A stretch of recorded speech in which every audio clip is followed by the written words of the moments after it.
Okay, well, it is 5 minutes after, so I think I will go ahead and get started, and hopefully Brian Hansen and Matt Zimstein will be with us shortly. Good evening. Thank you so much for joining us this evening. This is a conversation that ideally we'd be having in person, and we are hoping we can safely resume meetings in person soon. But one advantage to meeting virtually is that it does make it easier for folks who live farther away to participate. And so I'm really happy to see faces from farther afield or folks who are traveling today with us. We crafted this agenda so that everyone will have a chance to speak. We are trying to bring issues related to recreation in Alpine County to sunlight. So we are going to do our best to make this a successful group discussion, despite it being virtual. We're striving for a considerate discussion and not a heated debate. Alpine Watershed Group Watershed Program Manager Mo Loden is handling IT. So please send Mo a chat, or if you are calling in, email her with any technical difficulties. And Mo is also going to be our timekeeper tonight. So we have a good chunk of time for group discussion. We're going to limit agency representative introductions to 3 minutes and other attendees' introductions to 2 minutes. And as you can see, agency representatives have additional prompt for their introduction. So that's why we're giving them a little more time. And I'm sorry, I'm having a hard time seeing my notes and seeing my slides at the same time. So what Mo's going to do is, when you have 30 seconds left, she is going to sound a chime, and then she will speak up when your time is up. And again, this is just so everyone has a chance to speak. And then when we get to discussion, we're also going to limit it to 3 minutes a speaker. The goal is to get, yeah, Mo? It's not presentation mode, just FYI. Oh, thank you. We're seeing your slide with notes.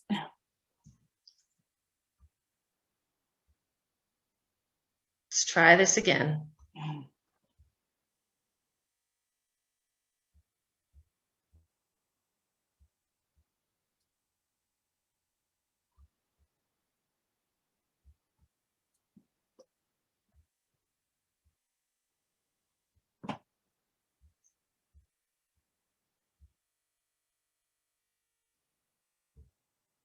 Okay, here's our agenda. Everybody seeing that? I'm not seeing your screen at all. Nope, not seeing your screen. Aha. There we go.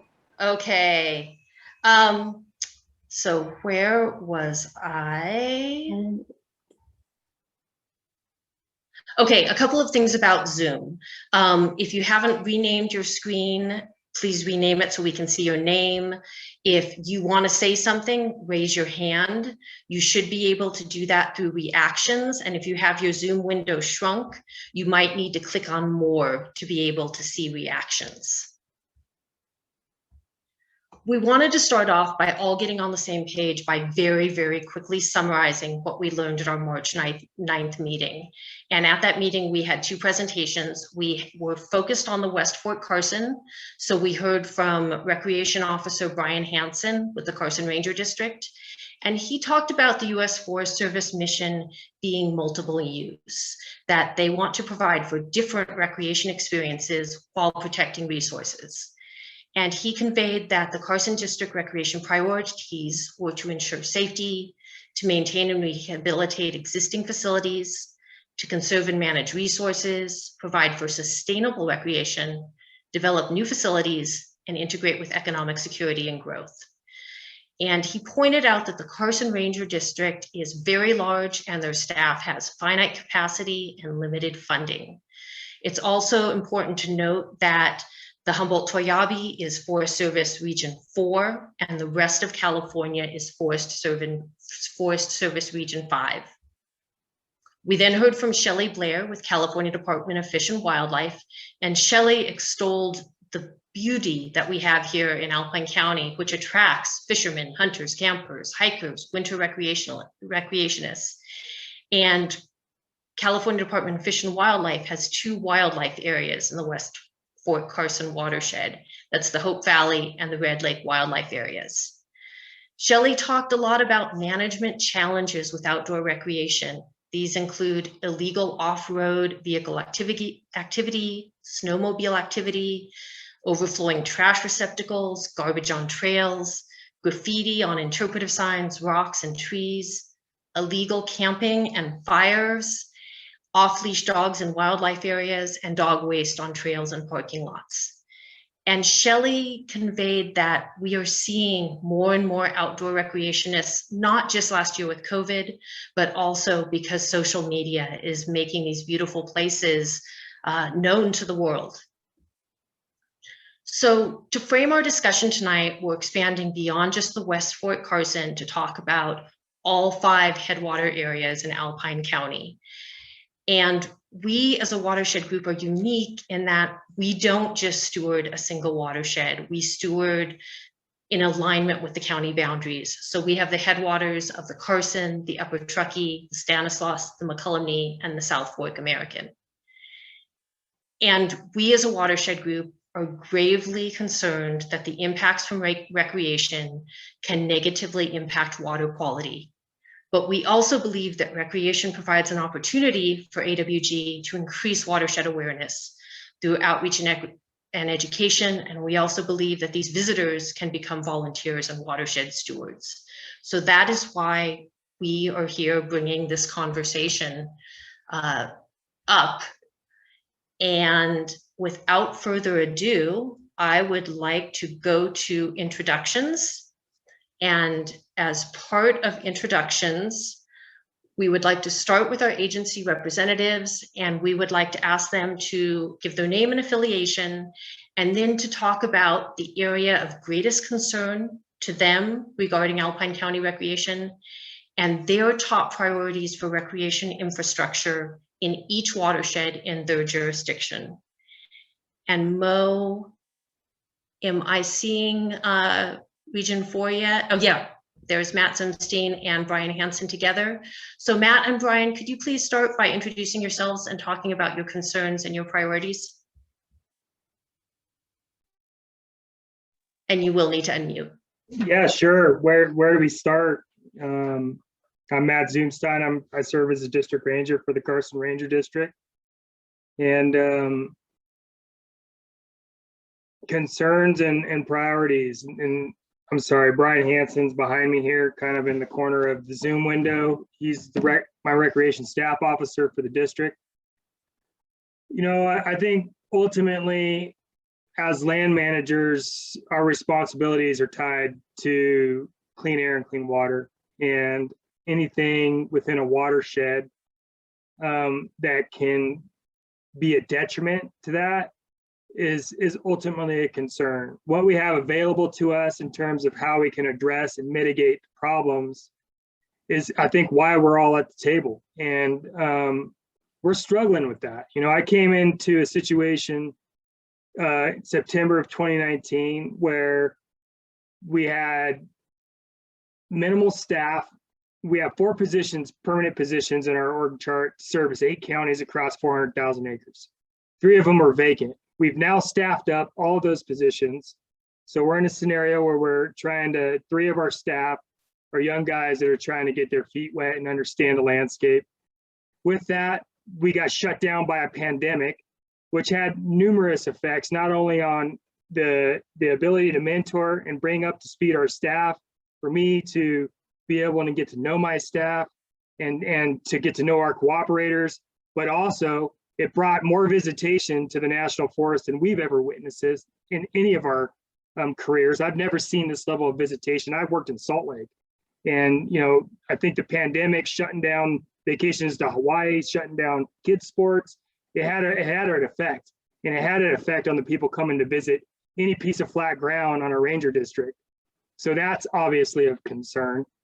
How does that kind of parlay into long-lasting trends that preceded my term of service here, or that we can foresee that's going to like continue into the future? We're trying to figure and sort that out. But I can tell you the things that we're most concerned about, and where I would focus our efforts, are things and use that are detrimental to, I think, our water resources, and they can be tied back into like I said, our ultimate mission, which is clean air and clean water. So unmanaged recreation contributes to human-caused fire starts. Unmanaged recreation contributes towards human waste and degradation onto our watersheds, and I guess, lessening of our water quality, so we're on track. Some of these problems we can address in the short term through staffing and through perhaps grant writing to get boots on the ground.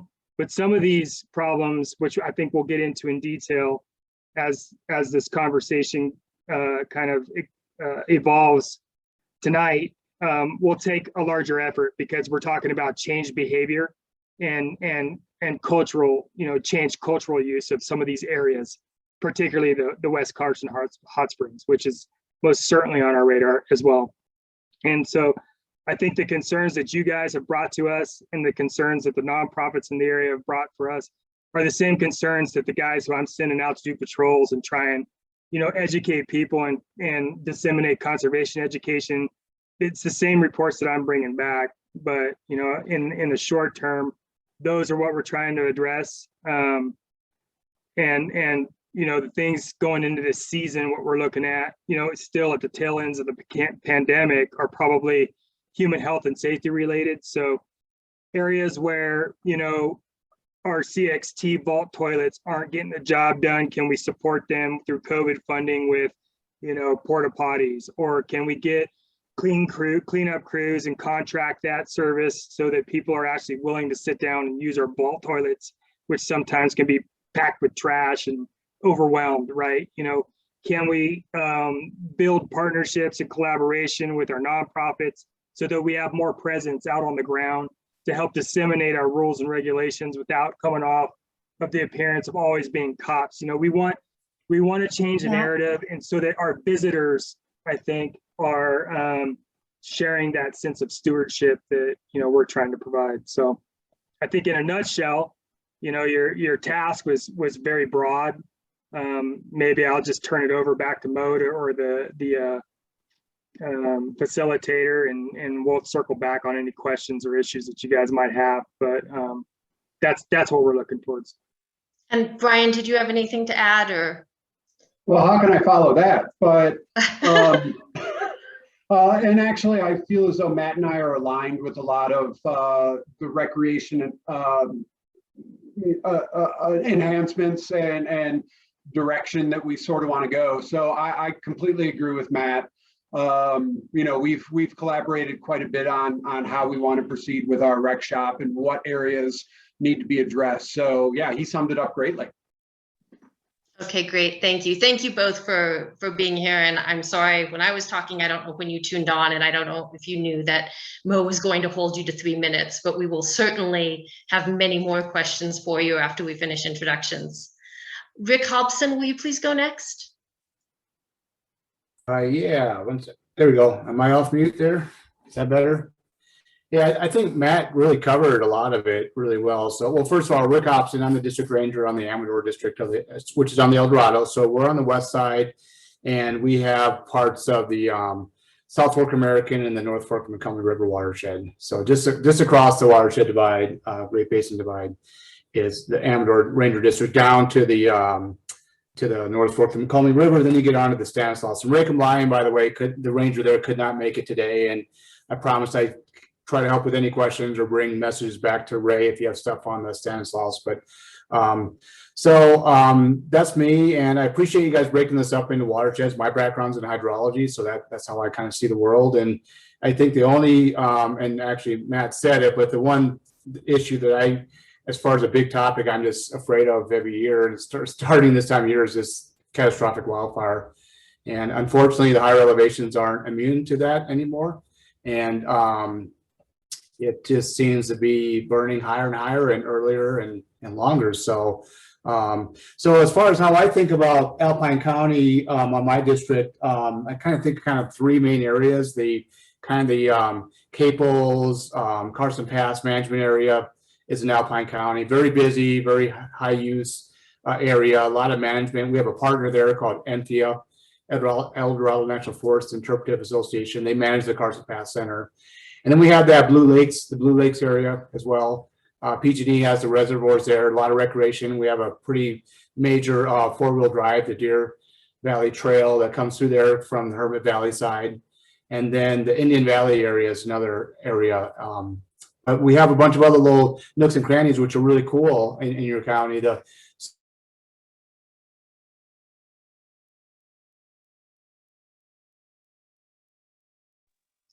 I think Rick might have frozen. Is everyone hearing me but not him? Some of the stuff going on. So I'll stop with that and just say probably my main concern area right now that I'm thinking about is Indian Valley. And I'm not sure if you can catch all that because my network seems to be kind of acting up a little bit. So I'll stop with that, camera. Rick, thank you so much. Thank you for joining us, and thank you also for being willing to take things back to Ray. We really appreciate that. Tonight with California Department of Fish and Wildlife, we don't have Shelley Blair, but we have Leslie Alber and Ben Ewing. So Leslie and then Ben, could you please introduce yourselves and again, area of greatest concern and then top priorities for recreation, please. I'm Leslie Alber. I work for CDFW out of Region 2 for the Heritage and Wild Trout Program. And I would say the areas of greatest concern is just some of the abuse that we're seeing with resources, whether it be littering or poaching or vandalism, and also some degradation of water quality. And like Rick said, increase of fires, all those kinds of things. I think the top priorities for infrastructure is, for me personally, would be in native fish conservation and angling opportunities. And outreach and education, so that this larger group of people that are going out get kind of the teaching from other people who are stewards of the land, you know, that some of the stuff that's happening isn't how we keep recreation opportunities open. Also, another concern for us is just lack of funding and staffing to address all the issues that are, you know, presented to us.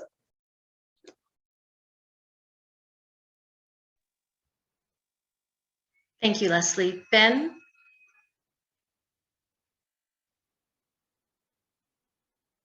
Can you hear me? Yes. Okay, hi. I'm Ben Ewing with California Fish and Wildlife, Alpine County District Fisheries Biologist. I would say the greatest concerns are what is going on our wildlife areas at Red Lake, Hope Valley, and Heenan Lakes. Sort of piggybacking on what Leslie said, I'd say my top priorities would probably be all the recreational fishing opportunities that are out there, combined with a lot of native fish restoration projects. Great, thank you, Ben. And so kind of this middle ground between, I don't think I'm missing any public agency representatives. BLM does not look present, and I know California State Park staff couldn't be here. But in between, I would like Dana Stroud and John Wentworth to introduce themselves. They're kind of our special guests to help with explaining sustainable recreation and larger regional priorities, as well as Dana's going to kind of help me track themes as we get down to discussion to help make it a better facilitated discussion than I can do. So Dana, you want to go first and then John? I will, and it's lovely to see many familiar faces. Hi, David and Ron, Andy. It's great to see you guys, and I'm just, first of all, I'm really excited that you're having this conversation. I remember sitting in a few of your biomass group meetings and a few others talking about sustainable recreation and what's ahead. And here you are looking to address this. So I think your conversation is coming at a really important time. You know how much I just love Alpine County and the natural resource assets that you have over there that are so special to California. So your timing for this conversation is good. We'll get into this a little bit later about resources that are available and perhaps some statewide movements that you want to engage with and potential coalition building and collaboration. Just as a reassurance, you're not alone in this issue.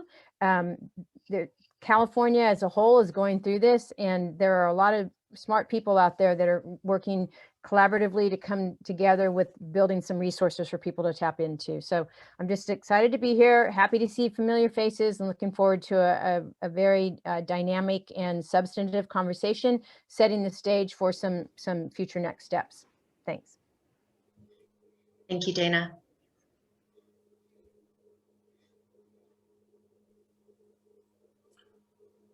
Hi. John, yeah, go ahead. Good, thank you. I always wait to be called upon. Good evening, everybody. As Dana mentioned, all of our hearts are, our feet and our wrists might be somewhere else, but our hearts are always in Alpine County. I'm very interested to hear the conversation, but I want to make sure that you know that I've got a number of ideas about solutions and ways forward. Specifically working around what's happening in the state of California. For those who don't know you, know me, my name is John Wentworth. I'm on the town council of the town of Mammoth Lakes. I run something called the Mammoth Lakes Trails and Public Access Foundation, which has been supporting the Eastern Sierra Sustainable Recreation Partnership that, Matt, I know you on our list. We see you from time to time showing up at that meeting, that regular monthly meeting. Also running something called the Sustainable Recreation Tourism Initiative, funded through the Sierra Nevada Conservancy, which Ron is well aware of. We've got a very important and exciting presentation tomorrow where the consultants will be presenting a 3-county, 5 national park, 2 national forest climate change vulnerability assessment and natural capital assessment. I can send that over to you if you want to share it out with your group, if people want to join in and listen in. There's a lot to talk about in this space. And I think the most important thing is that, as Dana said, you're not alone, you're not isolated. For those of you, Alpine County is obviously a county in the state of California. The state of California is making a very, very aggressive move into rural California these days, based around their need to find nature-based solutions for climate change. This is a monumental and frankly, kind of an existential opportunity. So I'll leave it there. I look forward to the conversation, but I would love to add in my 2 bits about where the solutions lie and how we can move all this stuff forward. Thank you. And Kimra, before we head out, sorry, I jumped right into some familiar faces and I didn't introduce myself. So to answer the question, I'm Dana Stroud. I was in Mammoth Lakes for about 15 years. Many of you know me from my time with the Sierra Nevada Conservancy, which covered Inyo, Mono, and Alpine County. About 3.5 years ago, I relocated over to Paso Robles over on the Central Coast. If you're out dining anywhere and you see Paso Robles wine on the menu, I encourage you to order it because it's always good. But I'm here tonight kind of in what we would call a CalRec Vision capacity. John through MLTPA, we got this CalRec Vision going about a year ago, actually, and that's in the capacity I'm in tonight. CalRec Vision is a kind of a document and or movement to basically elevate the multi-benefits of sustainable outdoor recreation and pulling together cross-jurisdictional collaborative opportunities across state, local, federal agencies, and basically figuring out better ways to pursue sustainable recreation efforts in the state of California. So that's the capacity that I'm in here tonight. Thank you. Thank you, Dana. And I'm sorry, I've been saying Dana, so I will correct. I am going to now go in order that I see you on my screen, and I'm going to name the next 3 people so that you can be prepared to unmute. I did ask for some folks, or not folks, some folks. I asked for everyone to submit questions ahead of time. And I know some of you, like the very first person who's on my screen, submitted a lot of questions.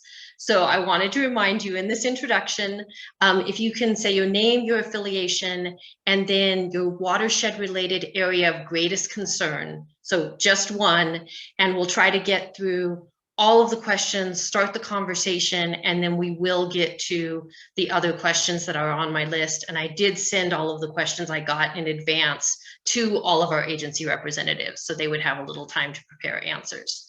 So our first 3 folks to introduce themselves, Rich Harvey, and then Ron Haynes, and then Jerry Lloyd.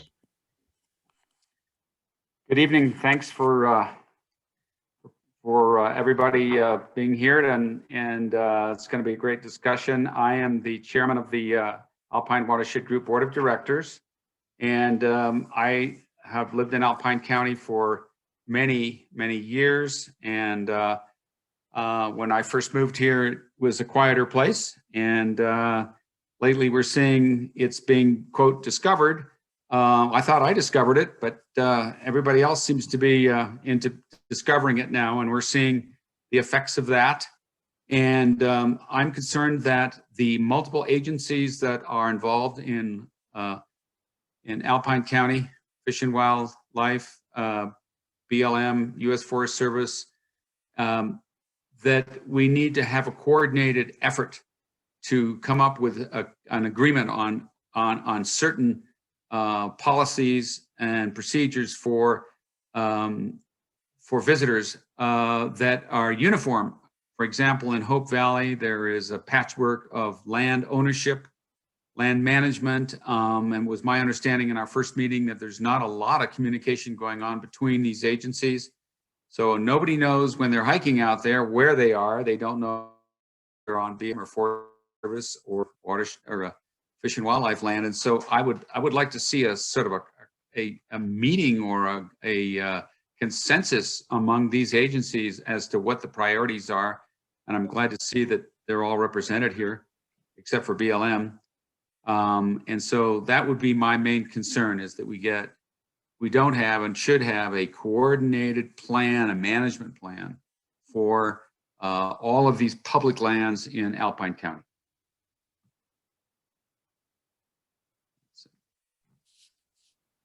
Thank you, Rich. Go ahead, Ron. Yeah, I'm Ron Haynes. I'm a county supervisor from Alpine County. I've been here four decades at least. The changes we've seen in the county for the long-term people is just amazing. And as Rich will talk about it, but the people who have been here just a few years have seen just a big jump in what's happened in the last couple of years, not just this pandemic excuse.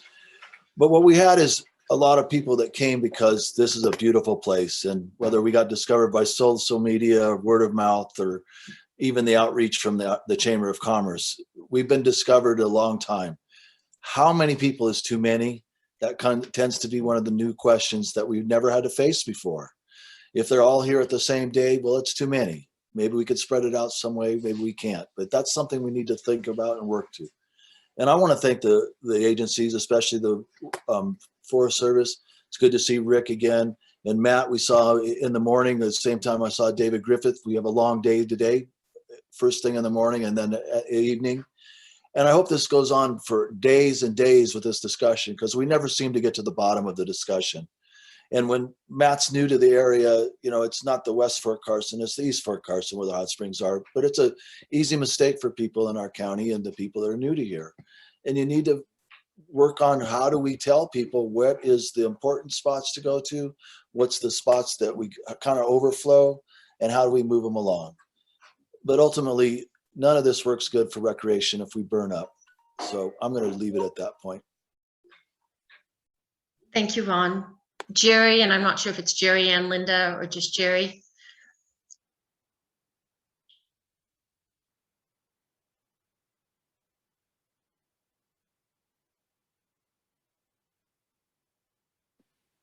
How's that? Better? Perfect. Okay. Hi, I'm Jerry Lloyd. I'm with the Alpine Watershed Group and the Alpine Fish and Game Commission. And my concerns are about the waters we've got and what's going to happen this summer. I got a bad feeling that we may be seeing some of the destruction we've seen in other places. I hope not. I really hope not, because I'm on the edge of it, and I know several of you are. But I've got a question for Ben Ewing about sustainable fishing. If we can touch on that just a little bit.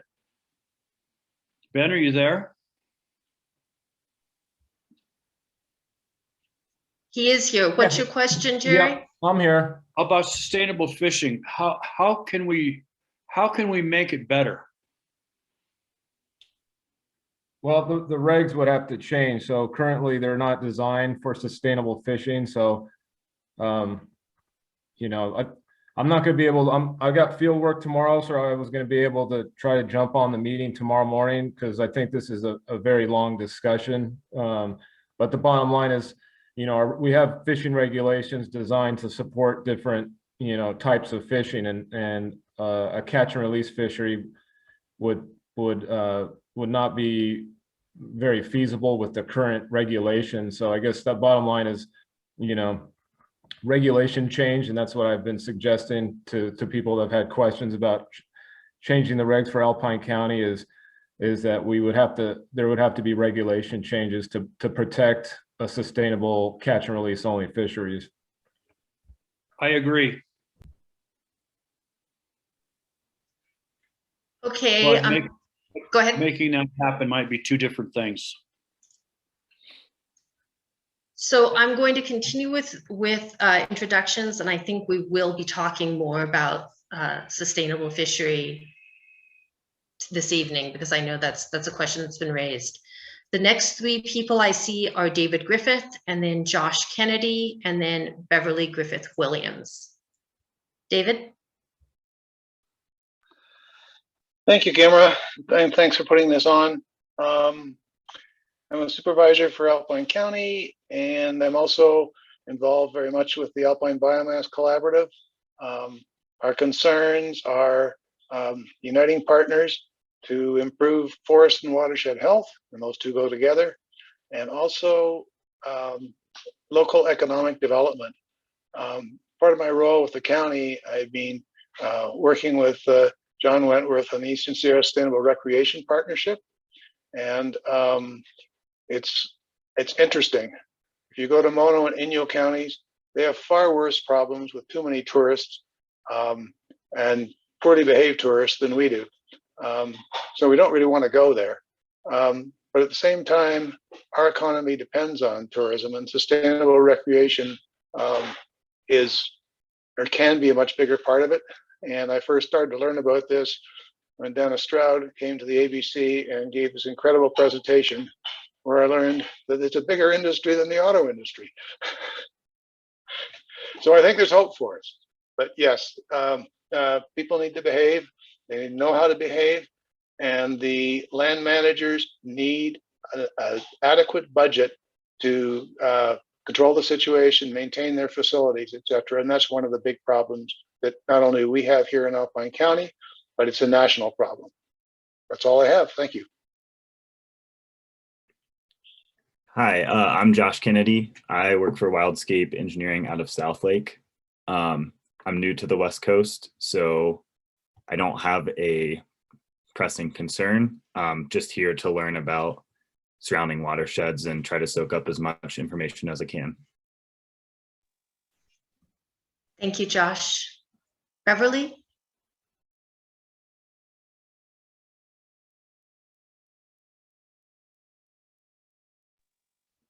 You're muted. Do it. Okay. There you go. I have been a member of Alpine Water Group a few times because I have been a person who has come and gone. My residence was on the coast of Maine until last year when I became a full-time resident here in Nevada. And I have been in Alpine County many times because there is incredible beauty and peace of soul and mind there. So I rejoined Alpine Watershed Group again, and am intending to join again Hope Valley Group, because I want to be part of what makes these places stay as gorgeous as they are, as healthy as they are, and available for people to come and find what I find. I'm one of your tourists. And in fact, I was just there a week ago Sunday looking for spots where I could take my little RV and spend some time. So I'm intending to do that next week. Hopefully there will be a spot in one of the places I looked. But I can speak from the point of view of the person who enjoys being there. And of all the times I've been there, I have always treated the land and the water and the creatures with great respect, because that's part of who I am. And I come from a place very rural in Maine on the ocean where I was able to have all of that there. So Alpine County is now my second home. Thank you, Beverly. Good to have you back again. Beverly was one of the first people I met when I started 2 years ago. Next, we have Christine Aurelia, Brenda Hunt, and Katie Smith.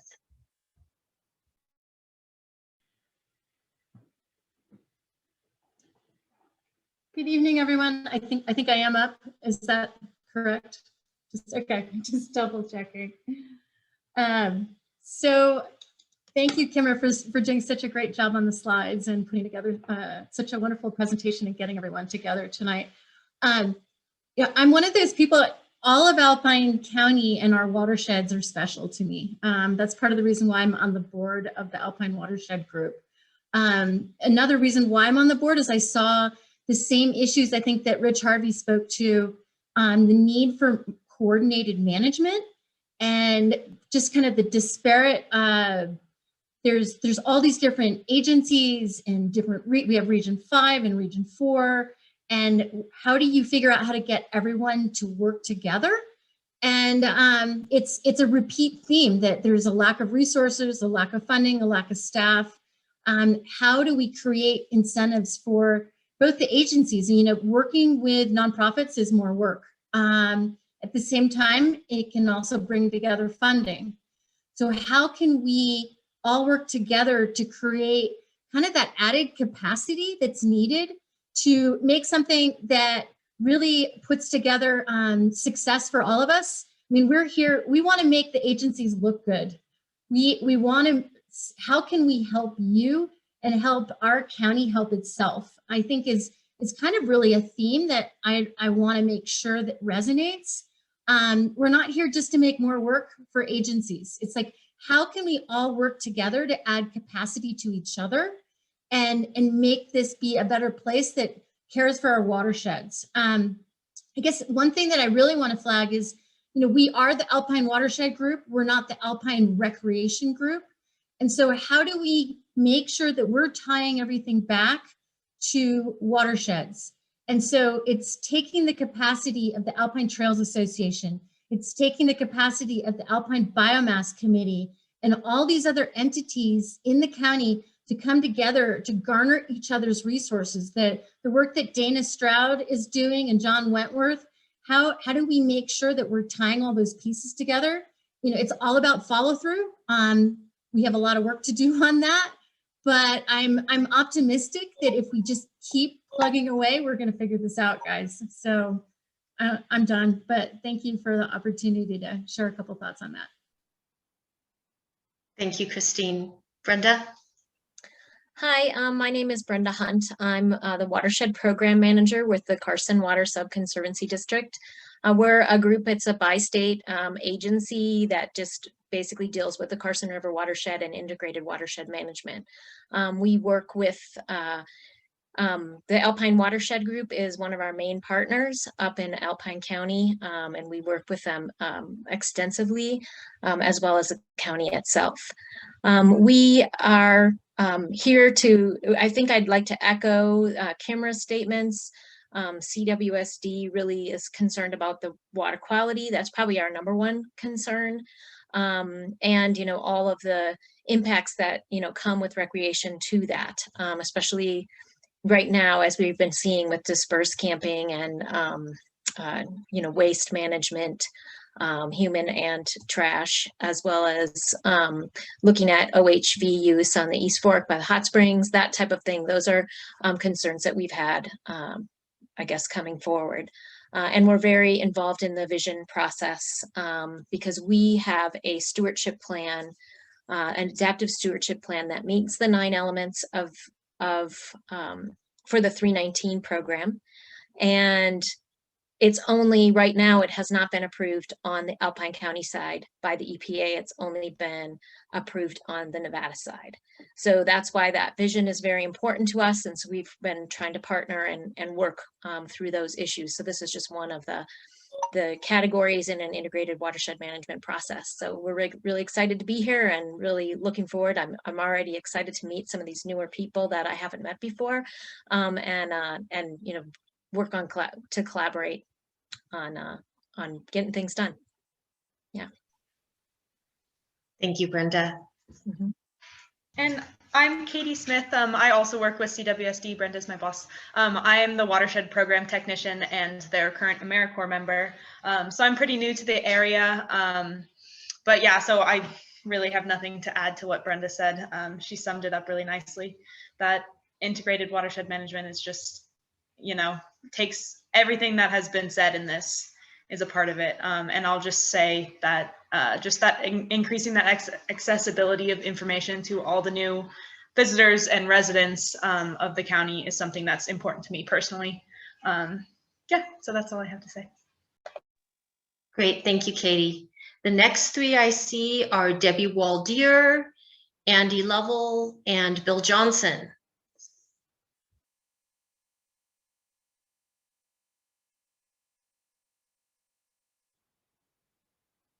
And Debbie, I don't see a picture of you, but you will have to unmute.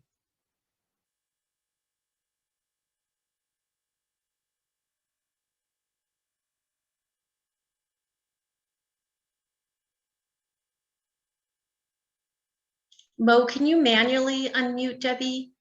No, okay. Let's move on to Andy Lovell, and when I see Debbie unmute, we'll go back to her. Okay, hello. Hi, I'm Andy Lovell. I am the president of the Alpine Trails Association, and I am the manager of Turtle Rock Disc Golf. And most recently, I started working with Debbie Waldeer, who we'll soon hear from, up at the Kirkwood Cross Country Center. So my focus is mainly on bringing recreational opportunities to both residents and visitors to Alpine County. I do that with concern of bringing in too many people and the issues that come up with that. So I'm always looking at ways to decrease litter and impacts of use, sometimes through volunteering and through messaging, through social media and such things.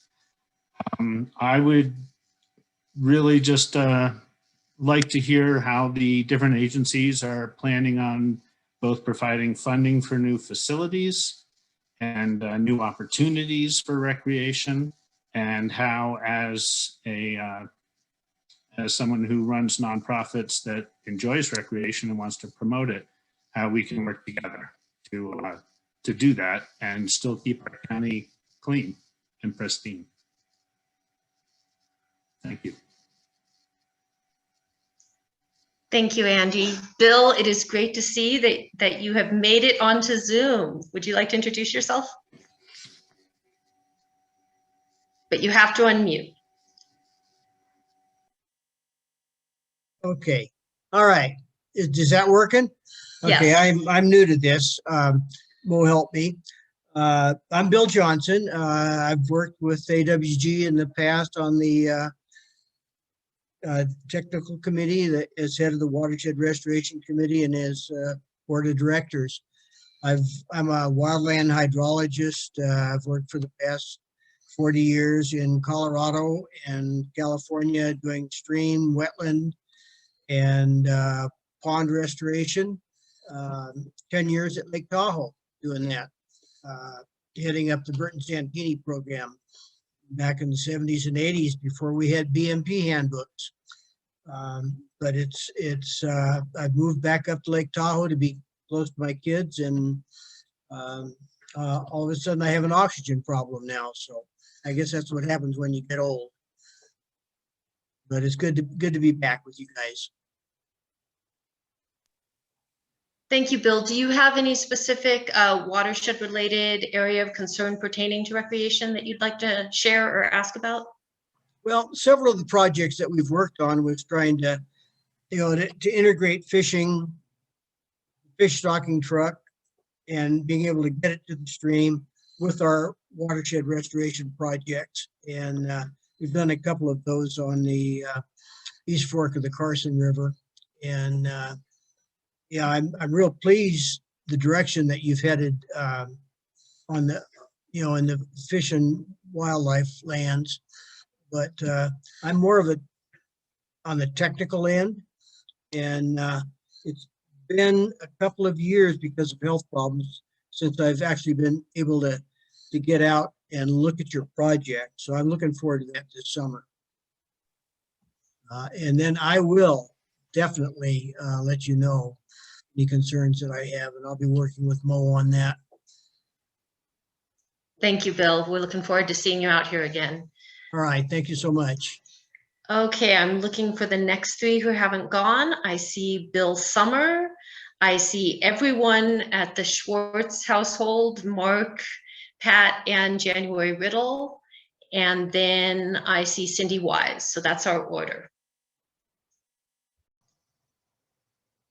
Hello, I'm Bill Summer. I have no affiliation now. I'm pool boy and dog walker, among other things. I was a senior fishery biologist for the California Fish and Wildlife for over 32 years. And like some of the folks here have said, I've seen a lot of changes in Alpine County and surrounding areas from all the development. I can remember when I first started working up here, I often worked with some of the old ranchers that, had gone back to the, the early days, and just the nature of the Minden Gardnerville area has changed too. So I was asked to kind of join the group as a resource in native fish restoration and stream habitat restoration. I'm not looking to step on Ben's or Leslie's toes or anybody else, but more as a resource. And I've heard a lot of the concerns echoed here as to already what are some of the major issues that are facing this watershed. And it's really daunting when you look at the population pressure and the climate change that we're seeing literally right in front of us, along with the fire risk, and and stack on top of that, the old habitat projects we still haven't checked off all of them, and we're trying to get to them. But some things I've heard here that we might think of that perhaps haven't been said is start thinking about managing for the different conditions in the climate, as far as like changes in temperature and stream flows, and how we might mitigate these effects. We have a very limited ability to manage water in the watershed. Fortunately, we have acquired the water rights to Red Lake and Heenan Lake, and they can be used somewhat to help there. So that's kind of it. And I'm available to help ID concepts for fish restoration projects or stream habitat projects. Thanks. Thank you, Bill. Hello, everyone. I'm Mark Schwartz. I'm a Markleyville resident of about 5 years, and my day job is as the director of business development for a California-based software as a service company. One of my hobbies is that I own California Alps Cycling, which is a cycling club blog based here in Markleyville that's focused on advocacy and community.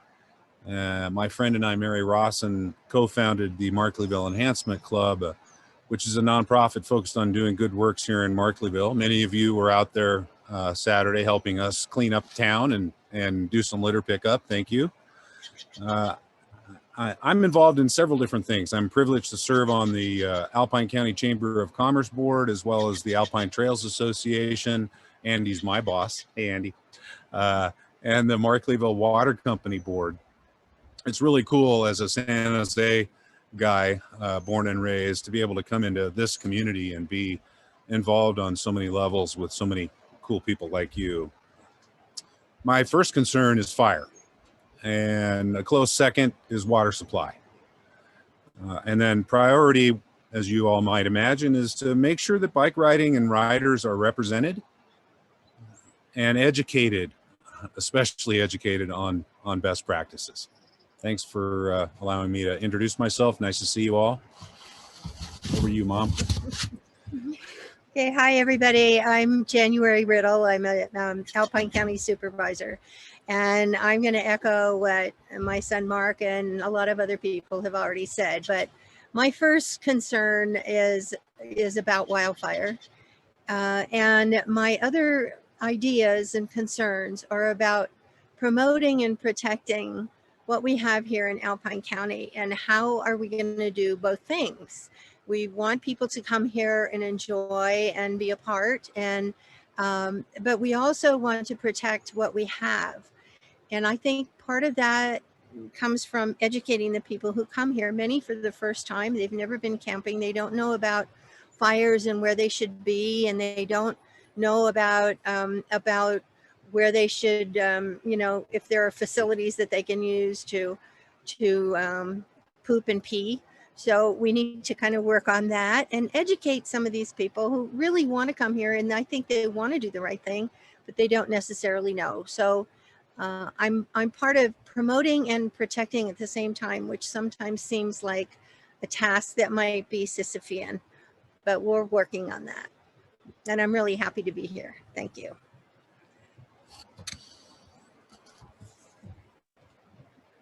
Thank you, Mark and January. Cindy.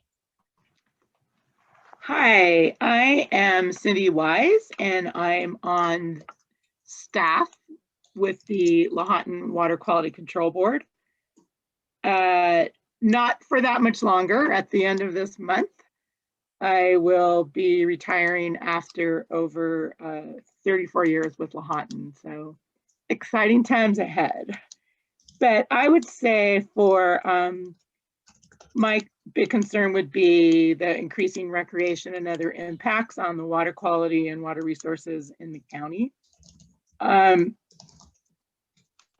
want to assure people that the Vision Project will continue till it's completed. There might be a little bit of a delay while they are staffing up again, because there are 3 other long-term employees retiring this month as well.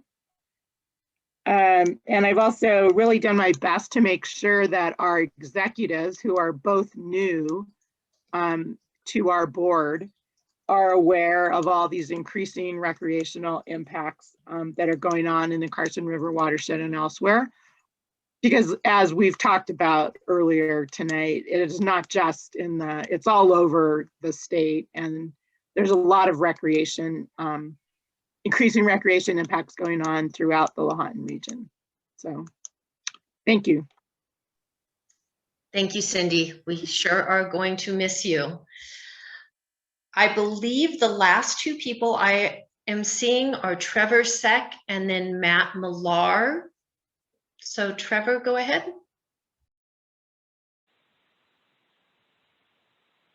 Hey, good evening, everyone. Thank you for the opportunity to join this meeting. It's nice meeting you all. As said, I work for the NFF, and we've currently been focused on the West Fork Carson River watershed, mainly in regards to 2 grant applications we've submitted that focus on fuel reduction and aspen restoration projects. That being said, also interested in learning about the recreation program needs on the Humboldt-Toiyabe-Carson district and how we as an organization can help support that. Thank you, Trevor. Matt? Hi, good evening. Matt Millar here. I also work with the National Forest Foundation. I'm the program manager of our Tahoe area program, which includes the Tahoe National Forest and the Lake Tahoe Basin Management Unit.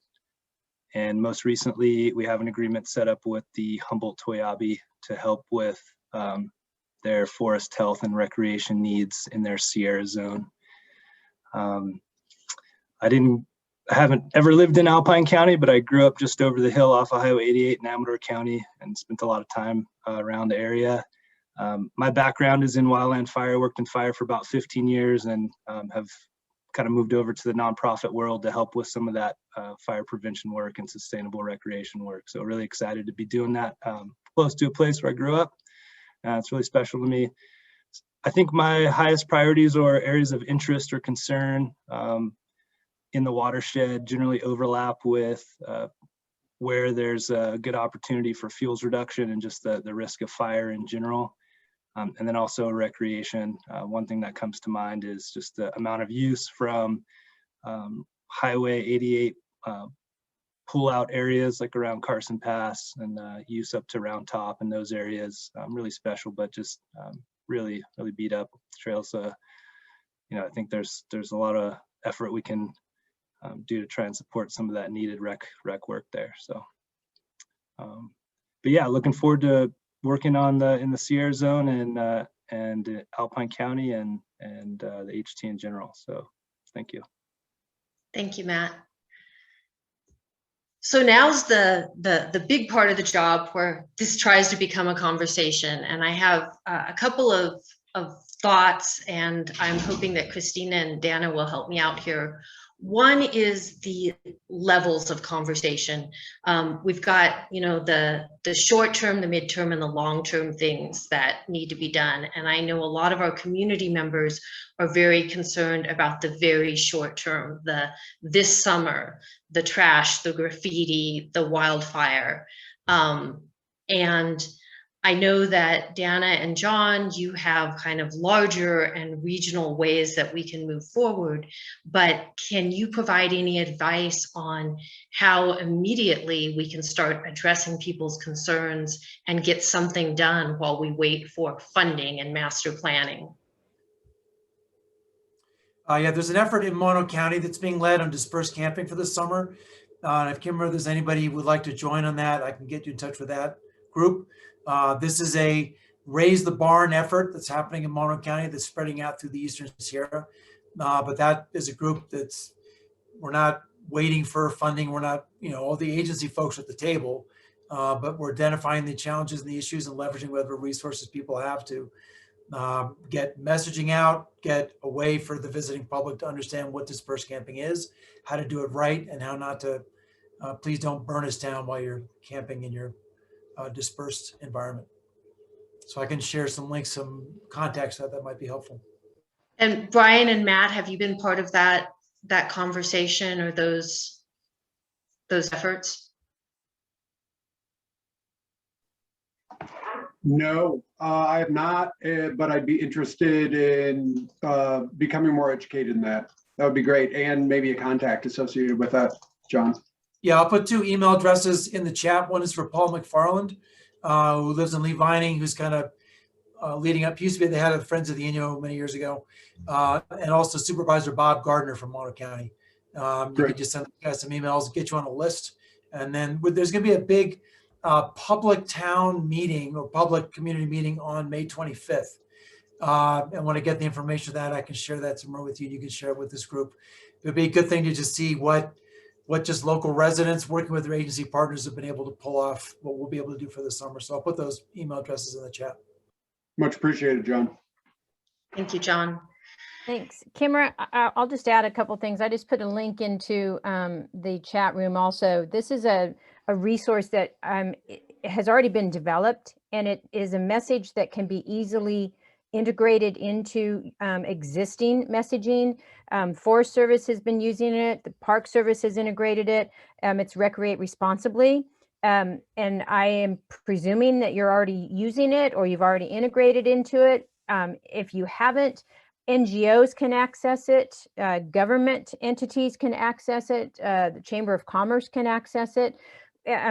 This is really a way to start the communication with your visitors for helping to explain how to be a better visitor and helping them understand the kind of the do's and don'ts of being outdoors. There are graphics that are already developed that you can easily use and plug in. And there's no specific ownership of this. You can customize it, if you will, to something specific around your Alpine County messaging. And so I want to add to that also, Kimra, is that I think it was mentioned and we'll talk later on about, common themes, but it was mentioned around this uniform messaging.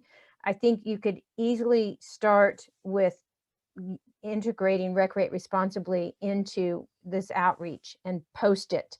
And you can, print flyers, if you will. It can be posted in the restaurants. You can, post it at the general store. I mean, you can post it in the Chamber of Commerce, in the visitor center. You can post it, and it's a reminder to people, many who are for the first time coming into these areas, how to be a better visitor. And so I would encourage, if you haven't already started it, I would encourage you to tap into it, and I would encourage you to start working also simultaneously across your respective agencies over there to agree upon the type of messaging that you want to put out there. It's very simple, about whether it's dispersed camping, whether it's the encouragement of wildfire prevention, if you will, where, the reinforcement of where fires are not permitted, where permits are required, kind of those kind of basic messaging ideas that you can all agree upon very easily and simply. They don't cross up what your respective agency messages are, but they become uniform and relatable to your visitor. So those are a couple of short-term ideas that I would start with right now.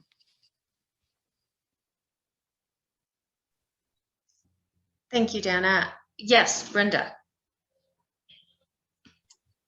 So I'm just curious about that. I mean, that looks amazing. I'm just looking at that resource now, Dana. But I'm also, CWSD is in the middle of doing, as you know, our I Am Carson River Watershed campaign. And the next steps associated with that are to do what we're calling watershed moments. And we're going to do short little vignettes that have, that give people ideas of things they can do to help protect water quality in particular. But I think you could relay something about dispersed camping, or it could have a theme, one of these themes. We're going to be doing 15 of them professionally. We already have probably like 5 or 6 of them that are in the process. But this contract ends in December, and we're going to be starting to work on all of these over the summer. I don't know if they'd be ready quite for this summer, but I would be really interested in, hearing what other people are doing, so that maybe we can, this could be a resource that doesn't have to be, we don't have to say Carson River Watershed necessarily. We can promote it as part of our theme, but it could be something that could be used more broadly. And we already have the funds to do it. So I'm just putting that out there as something that maybe we could make one of the watershed moments, or 2 of the watershed moments, something relating to this information. Yeah, if I could just, whoever listened to that, raise their hand and go get that. And my reason for saying that is because from a tourism marketing perspective, storytelling is so efficient and so effective these days. And it's one of the best ways to connect with your visitors. So Brenda, that's an awesome offer that you've put out there on the table for the partners on this call to engage with you on. And that's incredible, but I would encourage it because of the imagery and how simple that type of video messaging can be. And it's all about the storytelling. It's all about that compelling image that visitors can tap into. And when you're doing that, thinking about the format that you'll be using, so that it's something that can be easily used either on a Facebook site or on an IG site, just thinking about your format. But I hope you all took that offer and you're gonna join Brenda in that effort. That's awesome. I noticed that Debbie Waldeer is signed back on, and I'm wondering whether, Debbie, you're able to unmute and want to introduce yourself. Mo, I know you had conversations with Debbie. I'm not sure if she's having technical difficulty. There we go. Hi, Debbie. Hi. Thank you for including me. Had a family emergency, and please continue on. Thank you. Okay, thank you. Debbie is with Friends of Hope Valley. And so, when we're here in Alpine County, there's Alpine Watershed Group, there's Friends of Hope Valley, there's Alpine Trails Association and Alpine Biomass Collaborative. And those are the little nonprofits you keep hearing about, supported by friends like Carson Water Subconservancy District. I know we have more to talk about on signage and visitor education, but kind of also related on short-term goals. I wanted to bring up some issues and the way Andy put it to me, which ties into both protection and promotion, how to take care of the needs of visitors without sacrificing our remote wilderness appeal, and then how to deal with those issues like waste removal, vehicle intrusion into unauthorized areas, increased use on trails. I know we can do education. I know that will help short-term and long-term, but kind of immediately, we've got trash, we've got graffiti. And so the way Andy put it was, is there a plan to address these issues, and how can our local nonprofits help? And so that's one of the key things Dana and I talked about ahead of time. Matt, Brian, Rick, how can we help even as people are already wearing a lot of hats and stretched thin? What can we do? Yeah, this is Rick. I can jump in. What Matt was talking about earlier about just the increased recreation that we had last year. And we're having a serious staffing problem in my rec program right now. I have like one person because of some details and some vacancies. So we were just trying to keep safe last year and have some presence, but we weren't doing more education. But what I did see happen, kind of saw through Facebook and some friends, people were just out there helping out and picking up garbage and talking to people. And so we have capacity issues. I personally think we need to have a lot more involvement in education and potentially even law enforcement to some degree, because we are seeing on the Amador side some illegal vehicle use, snowmobiles in the wilderness. In Indian Valley, they're encroaching into the wilderness area, expanding roads. We need to have more of that formal presence, but I think most of it really needs to just be talking to people. Like we said earlier, just, hey, that's not cool to do that. I did that last year. Some guy was spray painting on these rocks because he was afraid he was going to get lost and couldn't find his way out. And I said, that's just not cool, dude. And didn't say who I was and told him, hey, there's all these little things called Karens you can follow, and did a little education. So I think all you guys being out there, just talking to people and being a presence for all these shared values would really enhance what we're doing with the Forest Service. Kimmer, if I could ask Rick a question, and maybe to continue the conversation, and just referencing on the detail that you just came from in Region 5, where you were over there with grants and agreements. I'm just wondering if how in Alpine County, all these organizations, if there's an opportunity to think about, some type of a formalized agreement that allows for, a volunteer base that can coordinate a little tighter with the agency and provide some on-ground resources that gives them opportunities to coordinate with you on areas of concern or areas of opportunity. Can you talk a little bit about anything like that might exist for them to pursue with you guys perhaps on a more formalized basis? Yeah, sure, Dan. I'm glad you brought that up, because that's kind of what was in my mind as far as where can we go next. And I'm, first of all, not the expert on it. I was very underqualified to be in that detail, although I learned a lot. But I think people like Mr. Wentworth on the call might have some really good ideas. But what I can share on my side of the watershed, we do have a collaborative group that I work very closely with. Now, it's not recreation so much. It's called the Amador Calaveras Consensus Group. And so we work closely with Michael Pickard and with SNC and a bunch of others. And I've been thinking for a couple of years now, and that's focused on forest health, watershed protection, and fuels reduction types of things, right?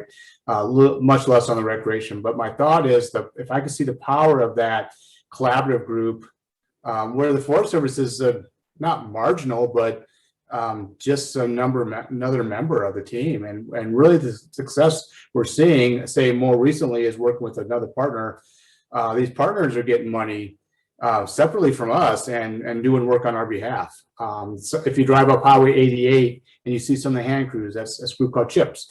And they're kind of cleaning up and doing some fuels reduction after we did the timber sale as a fuels reduction project. So I haven't done that yet.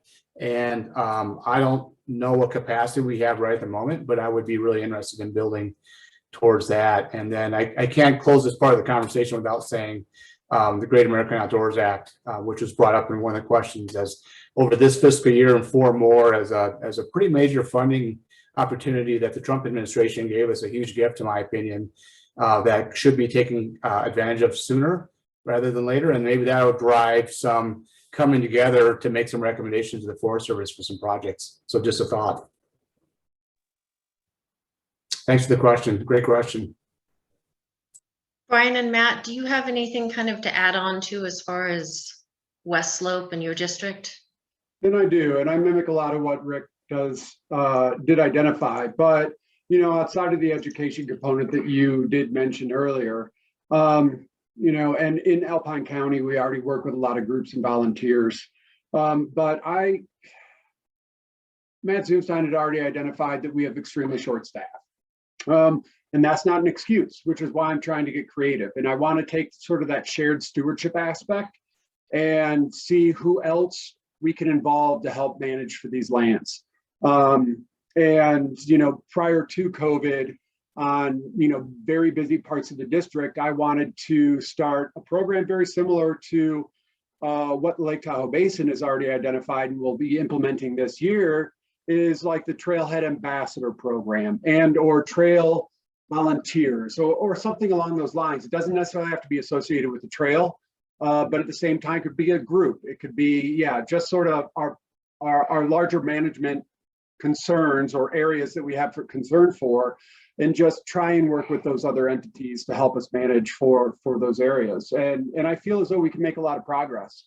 On other parts of the district, again, you know, I do work a lot with Alpine, but in other parts of the districts, we do have volunteer groups through volunteer service agreements that pretty much manage for one particular area, whether it be trash cleanup, trail maintenance and management, and even additional trail infrastructure being put in. So I found a lot of success with that, and I want to have that shared stewardship component. And I do feel as though that has been very productive with our limited budget as well as limited staffing levels that we currently have. Hey, Cameron, we got a couple of programs in Mammoth Lakes. I just put 2 things in the chat: trail host program and a community host program that might be useful. There's some Forest Service documents that were used in that and the proposals. I just put those things in the chat. Sorry. And David Griffith did connect me with that. What was really awe-inspiring about that trail program is, if I recall correctly, there's something like 12 staff. So it's a program driven by staff with support by volunteers.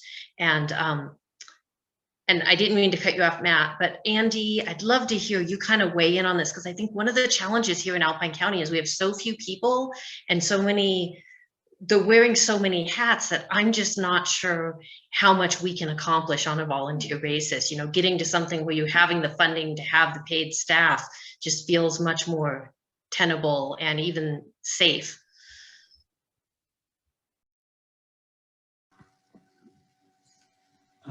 Hello again. I'm not sure what you're saying there as far as getting paid staff. Everything I do is completely volunteer. I run both the disc golf course and the Alpine Trails Association just on a shoestring budget, basically. We got some money through the community grants program and through some tobacco money to basically get some tools. And we haven't written any large grants. We don't have any staff, so everything is volunteer. Sometimes that means we're out in organized groups. Sometimes it means we're out as individuals. But I'm not sure how we can build that to something larger with paid staff. So well, I guess I don't have that ability. Well, that's kind of what I was asking. Like, if there's this idea of having trail hosts, do we actually have enough physical, local, warm bodies who aren't already doing trail work and maintaining the disc golf course? And I mean, is there even a way to have a trail host program and then also, you know, a trash cleanup program? I'm just wondering about the actual capacity of volunteers in our county. Yeah, I think we're basically limited by the, 1,100 people we have in this county and the maybe 1% that get out there and volunteer all the time. So I see Brian has a question. Did you want to say something, Brian? And first off, Andy, thank you for all that you do in support with the Forest Service managed lands. Thank you. But I understand that, the population in Alpine County is very, very limited and very small. And, we do already have that support with those individuals there. But I wanted to think more broad because, a lot of users and recreationalists in the Hope Valley area, come from the South Lake Tahoe, the community there.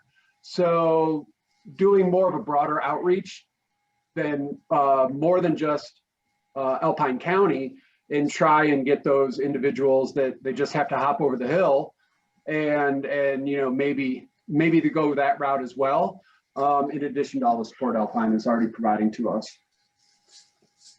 So there's kind of two things at play here, right? There's trying to plan around staffing and mitigating long-term issues that we've been struggling with for years, decades, perhaps, as it relates to the East Fork of the Carson and the Hot Springs, changing behaviors, changing those cultural deck of slides that people have and how they've traditionally used an area to where perhaps we need to manage it differently moving forward. And then there's the year-to-year issue of how do we mitigate the onrush of traffic that we're getting from the Bay Area or slop over from the basin and deal with temporal issues that really require boots on the ground. I'll commit to any of these user groups that are on the call right now, whether it's Alpine Watershed Group, the Trails Association, ABC, or whatever, if they have motivation to get out there and help us from a steward standpoint, we'll sign them to a ball agreement, we'll put them in a uniform, and we'll share that brand identity that the Forest Service has that carries a little bit more weight when we're providing conservation education, in my opinion, to the public, and we'll get them out there. That's where we need help. Rick has one seasonal, I got 4 across 400,000 acres in 8 counties. We need that level of collaboration, not only from the standpoint of that we're trying to manage landscapes, not jurisdictions, but just from doing what's right for the resource that's out there. So we'll commit to that. I think that's the biggest need. And, we're out there looking for opportunity. That's why NFF is here on this call, is because we've started that, relationship, not only from a veg management standpoint, but trust me, Matt and I are trying to scheme ways to figure out how we can get non-appropriated funding and tap into that local consumer base to provide for land management. That's part of the key. I think the Quad counties and Alpine County, we need a taco fund.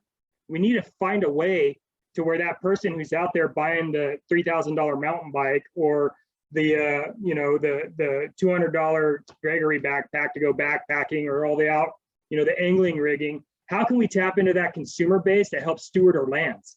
Because those sports and those recreational interests, they don't go very far if our landscape gets to get degraded to the point where we got to start closing off areas for resource benefit. Fire is part of that question. So, these are the conversations that we're focusing on. It's twofold. How do we plan for the long term? How do we add boxes to my organization chart that can go out there and ride for the brand, disseminate that conservation education, take care of trail maintenance, clear drains, brush trails, maintain our infrastructure, but at the same time, how do we deal with the problem that's going to be facing us this summer when all of our campgrounds fill up by Thursday and everybody's driving their trailers and their fifth wheels around looking for a flat place to camp?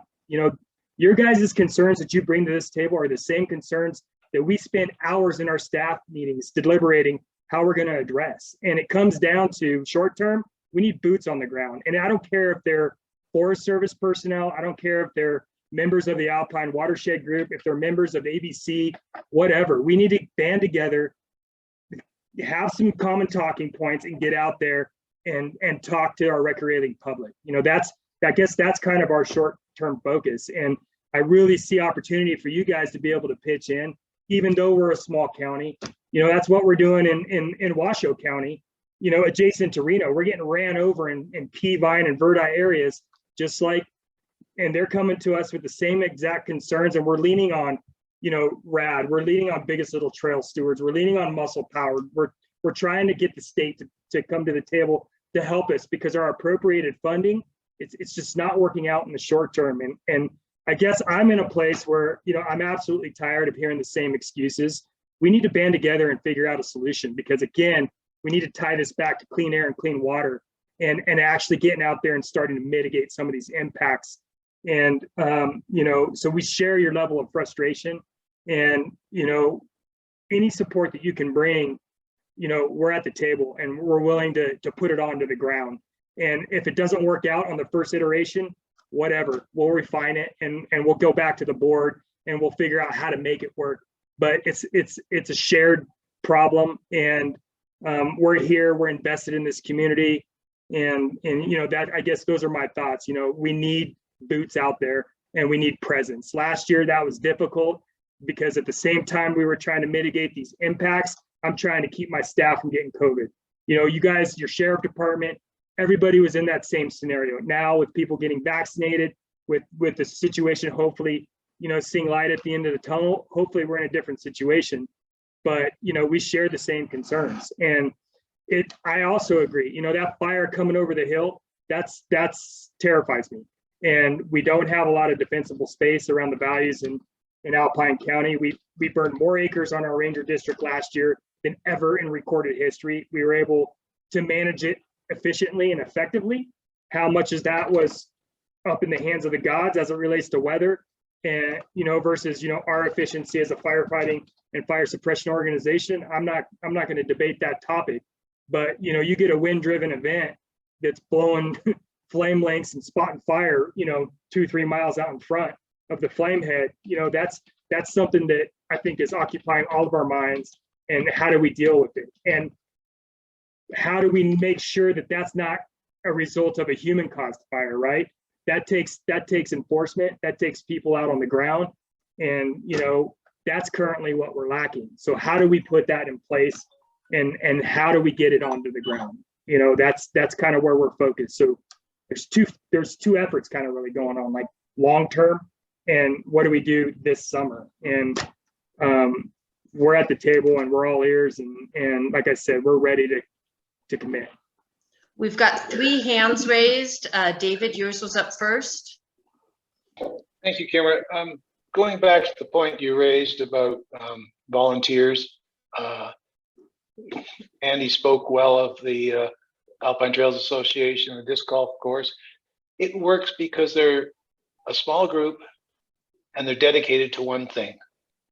And I think another group that's an example of that would be Friends of Hope Valley. For decades now, they've been looking after Hope Valley, even though it's fish and game ground or fish and wildlife ground. It's the Friends of Hope Valley, which is an extensive group. It's actually done the work to make it work, because they're focused on one thing. So we don't want to be too broad in our ambitions, because as they mentioned, we don't have a lot of warm bodies, and they need to be focused on small groups doing one thing. And I think that way, maybe we can get some volunteers, because as you know, it's the same STP, same 10 people. John, you had your hand raised next. Thank you. I want to share that in Mammoth Lakes for a decade or so, I was, and many others, was doing everything we could to try to get a district ranger who would say the kinds of things that your district ranger just said. We dealt with exactly the opposite for a much longer period of time. And yet we were still able to, to get some things done. So I want to make sure that you all are hearing what your district ranger is saying. That is, should be taken literally, and we all need to find a way to take advantage of it. I'm going to, because we're all amongst friends here, I'm going to throw out some ideas for the county. Revenue. I wonder what your sales tax rate is. I wonder if there are authorities that the county has to bring some resources to the table that can help to address these challenges. And I want to put another frame around this, which is what's happening down in Los Angeles with the Angeles National Forest, which you may think, well, what does that have to do with Alpine County? We're the smallest county in the state. But if you look at the relative balance of the natural resources in the Angeles National Forest and the millions of people in Los Angeles, you talk to the Forest Service about what is happening to the Angeles Forest, because it is literally being overrun by human beings. And this challenge to Alpine County may be more than just, well, we don't have enough people and things are going to get a little bit out of control. This may be going right to the heart of what's making Alpine County what it is. And the county may, and you guys may have to start having a conversation of, we need to bring some revenue into this county so we can hire people. We can get some money to the Trails organization. We can hire Trails coordinator as staff for the county. We can start getting some real capacity on the ground to make this happen, because the threat to Alpine County is bigger. It's something that you may have to take, very, very seriously. The reality of the disproportionate resources that the federal public land managers have to the visitation that's overwhelming these landscapes, it's something that's got to be taken seriously. The final thing I'll add before Ron gets on, Ron, as you know, sits on the board of the Sierra Nevada Conservancy.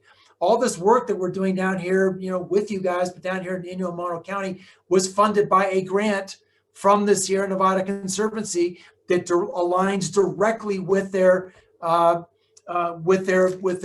strategic plan and the work they want to do about vibrant destinations and vibrant communities. There are resources to do this, but I'm just hearing two things. You've heard district ranger saying, I'm dying here. I need some capacity. We got to fix this problem, and go to the authorities of what the county has and what the county can maybe bring to the table to try to find a solution to this. Just some observations from the outside. So, sorry, thank you. Ron's going to do something good with that, I know. Go ahead, Ron. It's always fun to follow David and John. I share a board with them with a great air base, and so we're used to this. But I was going to take it a little bit different. Matt really explained a need. David found a reason we can't do it, but I'm still with Matt thinking we can do it, because as Brian mentioned, the South Lake Tahoe people think Hope Valley is their backyard. They talk about it in their paper once a month that we're talking about some travel or some camping spot in Alpine County. That's a resource that we need to utilize that isn't maybe building trails and working on trails like Andy's working deadly with his sometimes 4 volunteers, and they go put in a mile of trail, and they work very hard doing that with the dedication they have. Well, some of us don't have the shoulders that they have to be able to put up with that endurance, but there's still people that are coming from the basin that are coming here to play.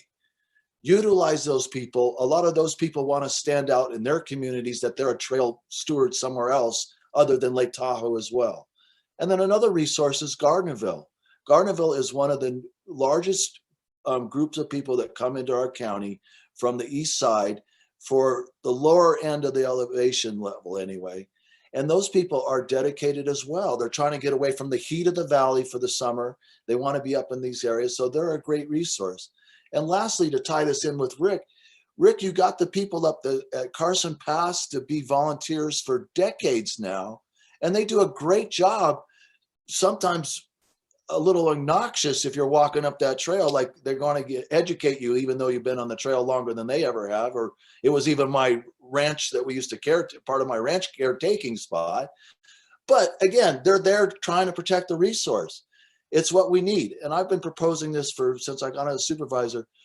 We need a visitor center, hopefully at the state line at 88, where it tells you that there's 4 different Forest Service different forests with all different rules about when you get your firewood or your campfire or your camping permit. And we need the people to know that there's that access to go into our county. They don't know that when they come up 88. They only know that that's going into the mountains. And then they find out they're in one forest or the next forest. There's good signing for the forest for the people that know that they're looking for those signs, but the new people don't know it. So that kind of a visitor center, and the one I'm referring to is a copy that John will be very familiar with down by Owens Lake, that the LA Water and Power put one in. It's an amazing visitor center. I suggest anybody who's down there go see it. but it is exactly what I'm talking about. The resource before you get into the resource, so you can get your fire permit, you can learn the rules. And Dana would remember the time we were talking about making a comic book for the new people coming up here to see how you don't put your ashes in the paper bag on your deck. You know, those kind of simple things, but the new person doesn't know that till they burn up their house or someone tells them. And then that I'll stop. Dana? Yeah, it's the Interagency Visitor Center that's down there in Lone Pine, and it is operated by about 8 different agencies, state, federal, and local, and it is quite phenomenal. But I wanted to kind of take this a little bit further too.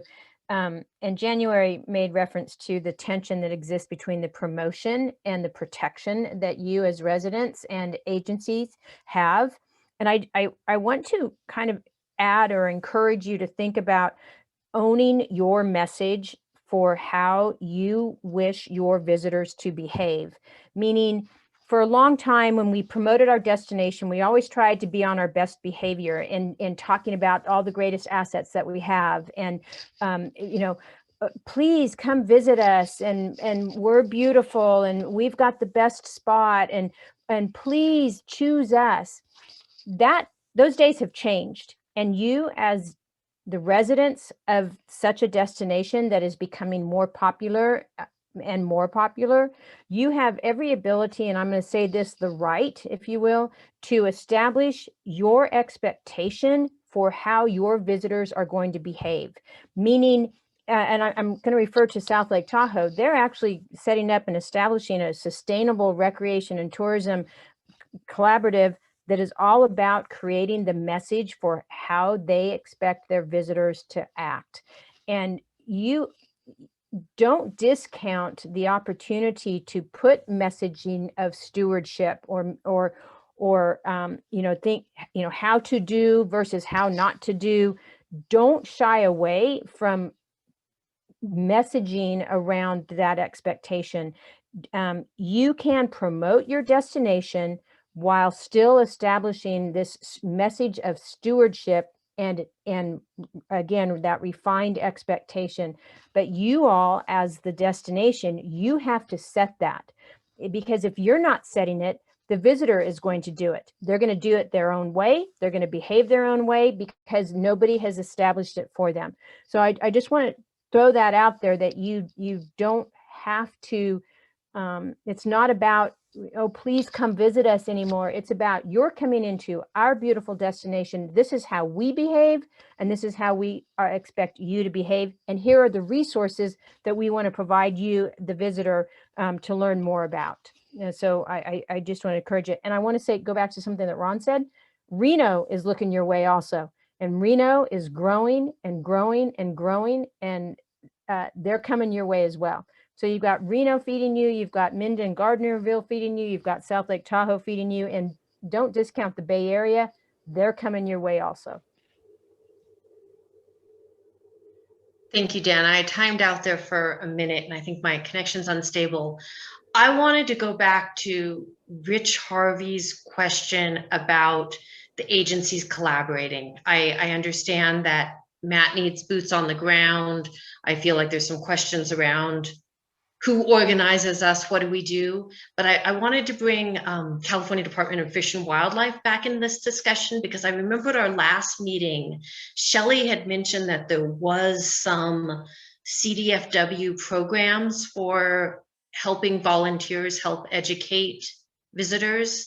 Leslie or Ben, is that something you know anything about or can speak to? And how do we, so that's question number one. Question number two, how do we get California Department of Fish and Wildlife and Forest Service and our volunteer agencies to actually start doing some of the messaging that Dan is talking about and agreeing? What's next?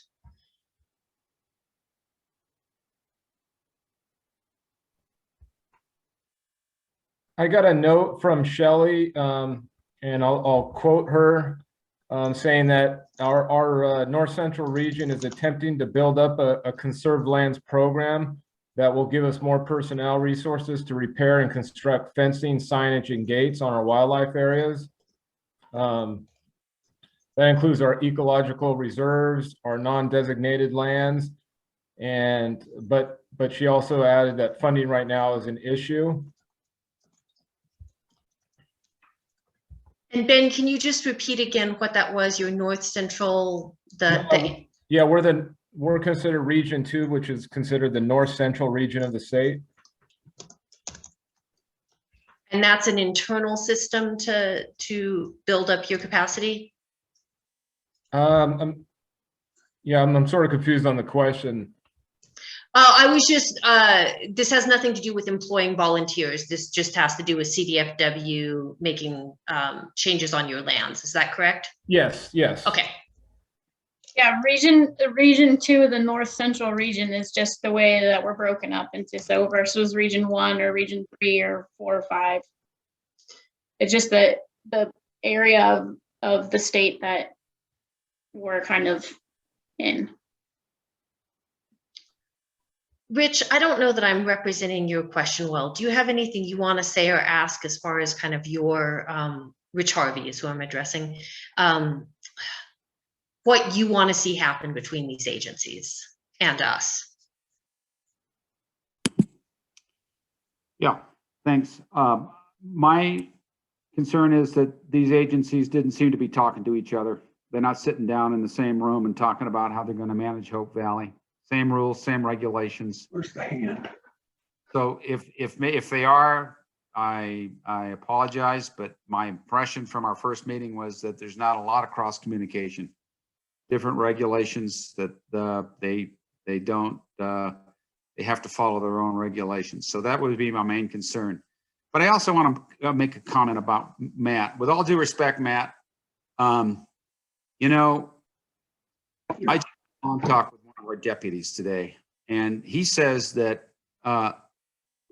basically coming up and trying to educate people who are, you know, starting having open campfires and so forth. He says he never had the kind of hostility that he's had in the past. He says people say, this is the national forest, do what we want. We're not gonna, you know, you can tell us that, but we have the right to do what we want here. I do not see volunteers from our small county putting on a uniform and going out there and confronting people like that and asking them to change their ways. It's not going to happen. We need you guys to staff up, get some money from the Great American Fund or the Shared Stewardship Fund. And I'd like to see how you're going to get that money, where you're going to get it. And I'd like to have some local input, if we could, on adding to your staff so that they can do that. We really aren't in a position to be confronting people about their behavior. That's not going to happen. I'm advocating for confrontation, Rich. And to be honest, the GS3 and GS4 $12 an hour seasonals that we are able to hire, if we have the funding, I don't want to put them in that situation either. They haven't gone through posts. They don't carry firearms. They're not trained for that. You know, we cannot be putting people in a situation that's at risk to their personal health. I'm not advocating for that. If there's someone who's willing to listen and we have both boots on the ground and a presence, whether they engage these folks or not, I believe that that'll make a change. Because I don't think that 9 out of 10 people out there are up 100% visiting the national forest for their personal interest. What I'm talking about is building a land ethic and a sense of shared stewardship within the people who are recreating on these public lands. The fact, like, there's no reality under any scenario that I'm going to be able to go out there and hire 10 law enforcement officers who can go out there strapped with guns and tasers and enforce our CFRs. That's never happened. And I don't want to be a Debbie Downer, but that's not going to happen moving forward, no matter what kind of leverage, congressional leverage we have. It's just not a reality. We have to do this grassroots from the ground up. And I agree, going into camps where people have been drinking and it's a potential hostile environment, I don't want to put our volunteers in that situation any less than I want to put the kids that we're hiring out of colleges into that same situation. We go through this in our training every season, every year, and that's not going to be a reality for us. But we have to start somewhere, and we have to start sharing that message in social media and the Twitter and whatever we put in the newspapers. It's not enough. We need people on the ground out there. If anything, just driving our trucks. I've got 2 trucks going out on the district for 400,000 acres, and that's it. And whether they drive by someone who might be doing something shady or not, it's just not happening. You know, we need brand identity. We need to build that ethic within the community who's recreating on our forest. Some people will accept that message, some won't, and they'll be hostile towards someone perhaps telling them to pick up your trash. We understand that. I understand that, and I agree with you. And that's a tough ask for elderlies or for anybody who's willing to come and volunteer their time, their free time, which is precious to all of us. That's a tough ask. But that's kind of where we're at and where we're getting down to. And we're trying to figure out ways to, like I said, build to our org chart, to bring on professional staff who maybe have more knowledge, more experience, more education on these narratives to try and share that burden. But that's long-term vision. And that's where I'm talking about collaborative, something like the Tahoe Fund for the Quad Counties and for Alpine County, where we can tap into consumer base to add to my org chart. Because where it's not coming from is tax appropriation. And that's really what our struggle is. And that's the struggle that Alpine County shares. And that's what John Wentworth is speaking to. And so how do we make a change? How do we make a difference in the interim until we have some of those solutions? Volunteers, grassroots. And how do we provide for those folks without putting them at risk? That's a shared burden. You know, I'm willing to entertain that because I feel that's where we're at.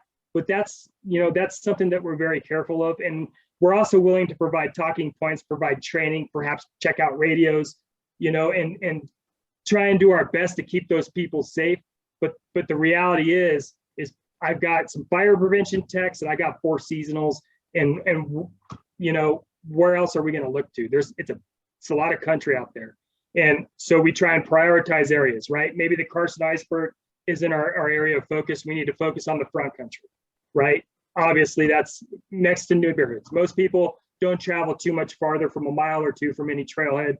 That's where we're focusing our resources. But there's something that we have to do to expand our resources, and that's what I'm speaking towards. And there's no silver bullet for this. You know, we're all struggling with it, whether we're county, whether we're nonprofits. We all are here as public servants trying to do our best for preserving our public lands, preserving that access, and most importantly, preserving that clean air and clean water. And, you know, I guess that's what I'm speaking to. So. Ron?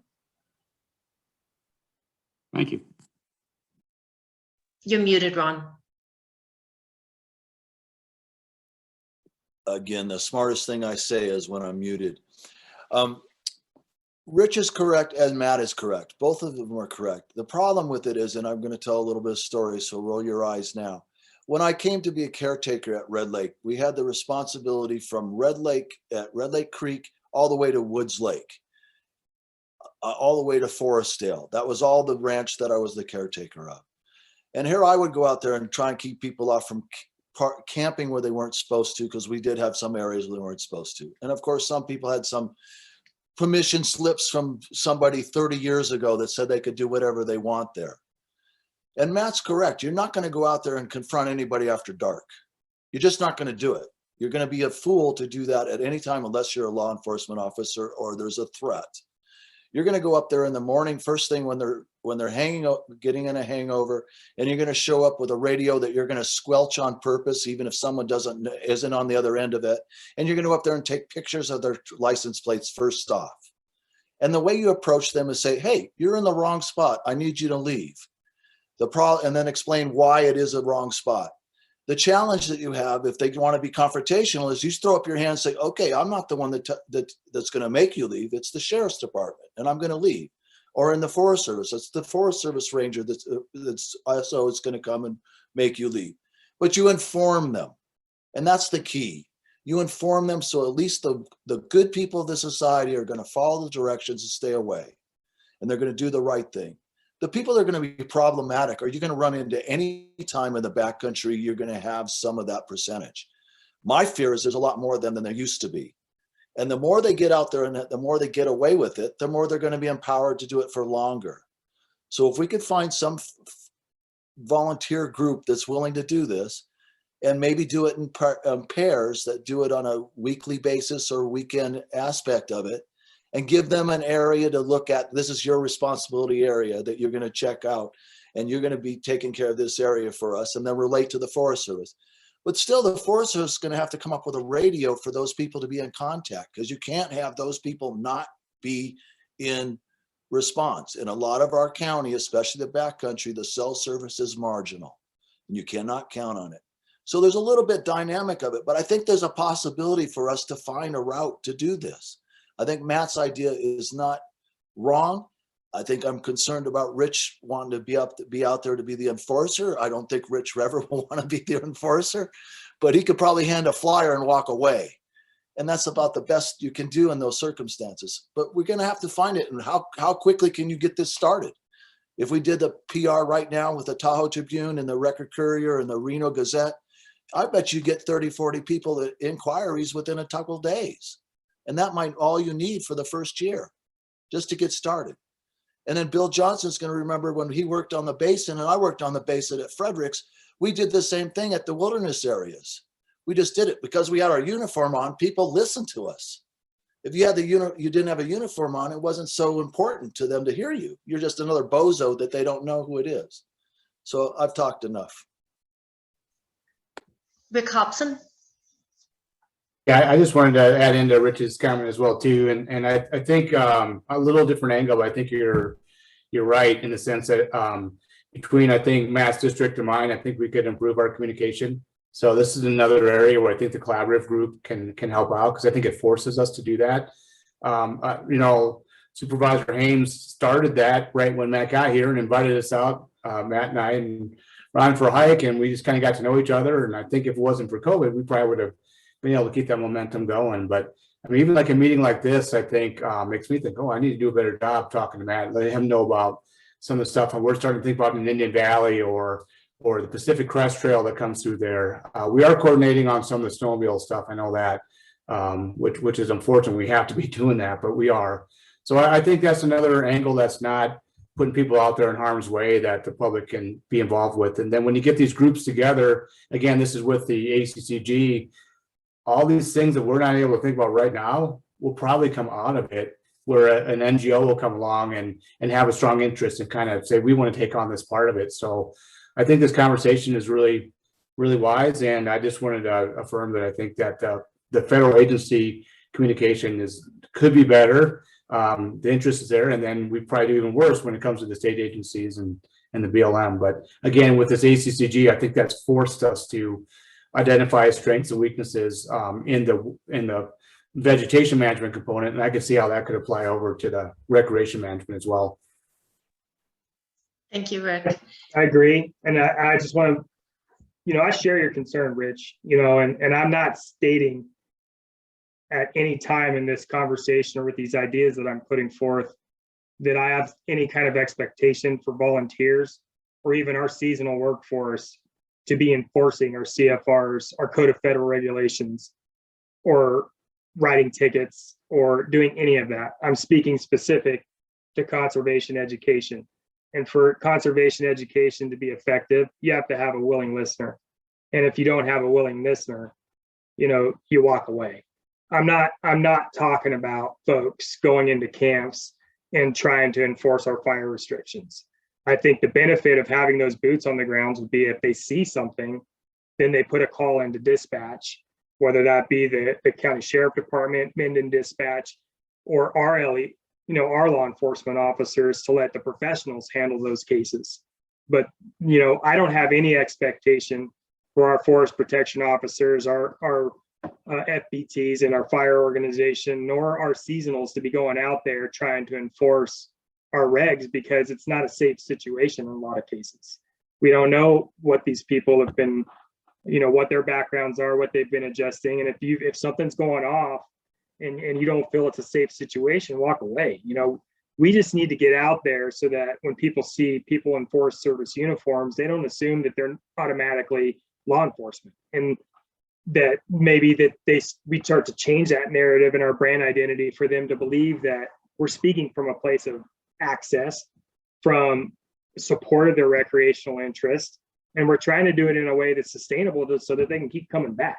And ultimately, that's what we're talking about. And if we don't have stewards out there sharing that message, if we don't have people walking and driving Blue Lakes Road where a lot of these impacts are happening, or Scotts Valley, sharing that message in person. I don't think they're getting it from Facebook. I don't think that they're getting it from whatever we post on our website. See, we have to come at it from multiple fronts, you know, and for some people that might be effective, but for some people, you know, I hope to believe, you know, maybe I'm naive in thinking this, but maybe their digressions are a result of just not knowing any better.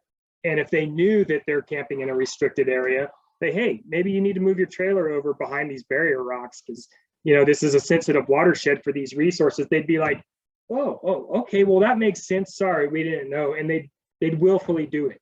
You know, I think that's what I'm trying to speak to. And when I speak grassroots, it's not the people from the Bay Area or the Basin that we're going to be able to recruit to do that. It's the people who live in this community and care for it and who are recreating in it every day. You know, I do think that Minden, Gardnerville, Carson, you know, the whole Carson Valley is part of that conversation, and even Reno. You know, maybe we can pool our resources and talk to these groups, collaborators like the BLM. The Sierra District is over all of that area. And, you know, we're talking to them, but it seems like a lot of our narrative have been around the issues that are running Reno over and the communities adjacent to Reno. Maybe we need to put this onto their radar that, hey, it's not just transient camps and target shooting and human-caused wildland starts around the Reno area. We're also experiencing problems along the 88 corridor and get them involved in the conversation. Now, I can tell you that they have even fewer resources than we do, but, you know, maybe if we can pull some leverage and get a nonprofit involved, then we can start talking about, you know, getting Cabela's or REI or Sportsman Authority or all of these vendors who are selling all these things that support outdoor rec to get involved in that conversation so they can tap in to sharing the stewardship of those national lands that support that consumer market in the first place. I think that's kind of the leverage that I think us being together can provide for and carrying weight when we go into those to corporate America, because, you know, how much, who knows what the sling fire cost? Any hands, any guesses?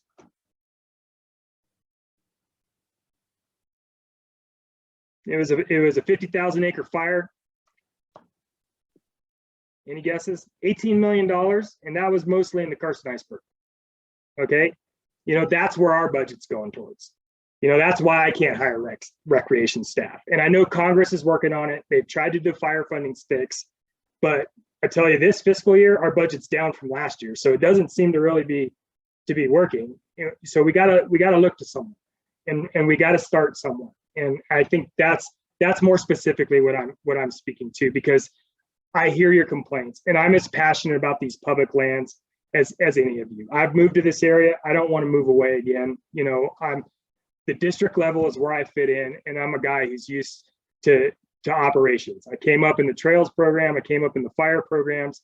We want to get after it and we want to find solutions, and we have the same interest. There's not a person on my ranger district that's in this game because it's lucrative and they think they can make a lot of money. They do it for love of the game. They do it because they love to fish, they love to hike, they love to ski, whatever their interests are. You know, that's where we're aligned. And that's the same reason why you guys are spending your Tuesday night on the call rather than watching the Giants win another ball game. So, you know, that's the bottom line, guys. And, you know, we're at the table, and that I hope you believe that, and I hope you feel that we're being genuine. Mo messaged me that Andy had a comment.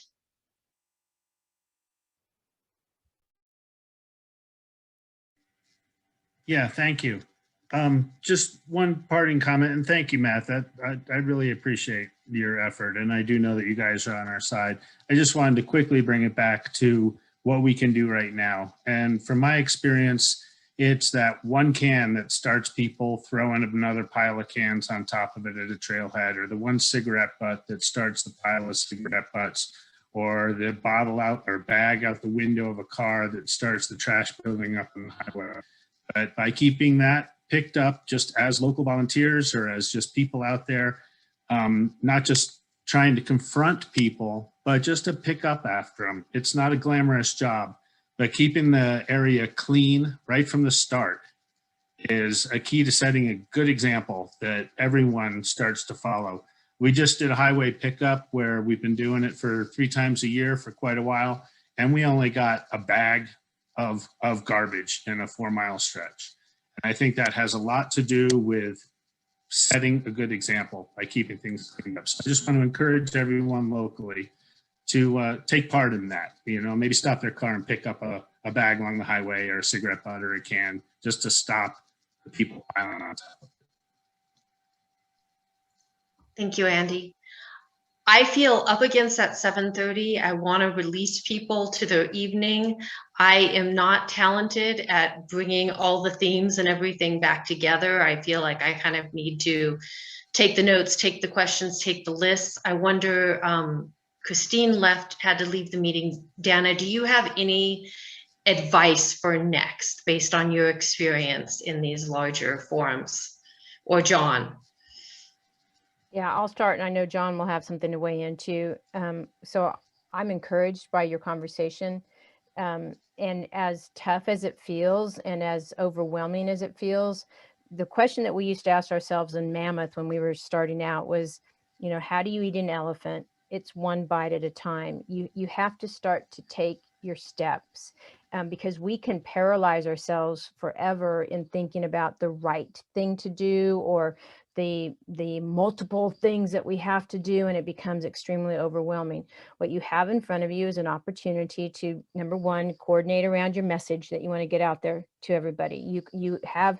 You've got all your agencies participating. You've got your elected officials on board. You've got some NGOs here. You guys could collectively come up with the message that you want to put out there, establish the ethos for your destination. This is how we behave. This is how we do things. And get that out there now to, again, I will say this, establish that expectation. And then you start to work towards that shared stewardship agreement, those volunteer agreements. You start to build, that capacity with those agreements in place. Those are much longer term though. But just having this conversation is a first step, and it's a good one. And you've highlighted, I think, some really key areas that you can collaborate on and coordinate on. And it is about your improved communication. So, Kimmer, I'll follow up with some notes on this one, but I just want to encourage you. This is a big, good effort, and your destination, your community, the people who live there, your resources are worthy of your efforts. And I know it's lonely and it's hard sometimes, but you keep doing it for the love of the place that you live in, and it shows. And we want to just provide whatever resources we can to help out. But that's your first step. Get your message in place so you can start putting it out there and establish the ethos of your destination. Thank you, Dana.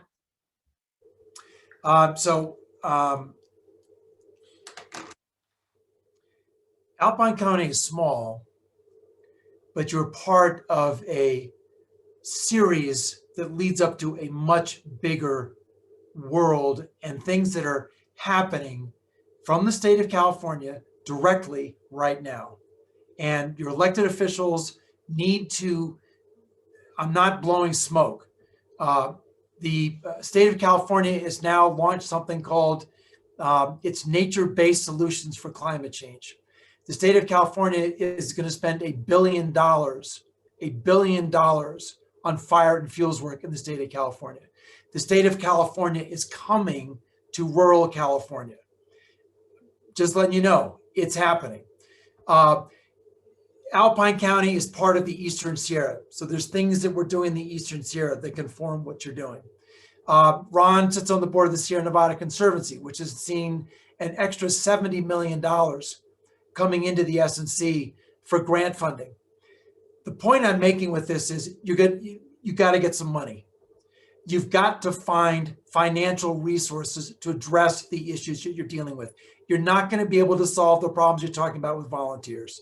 I'm just telling you that. I've been doing volunteer work for 20 years. If you want volunteers, you got to feed them. You got to organize them. You got to make sure they have a good time. They have to want to come back again to do it again. Volunteers is not going to address the issues that Alpine County is dealing with, that the town of Mammoth Lakes is dealing with, that the Eastern Sierra is dealing with, that the state of California is dealing with. So I would encourage, Dana is exactly right. You've had exactly the right kind of conversation to start moving forward. But you are a talented and intelligent group of people. You know how to solve problems. You know how to make things happen. You're going to need some financial resources. You're going to need some staffing, and you're going to need some leadership to make this happen. This is not a moment that Alpine County can just say, well, we'll kind of deal with this later. We'll get some volunteers. We'll kind of figure this out. If you do not get proactive in the space now, your future will be dictated to you. And then that's not a position that any of us want to be in.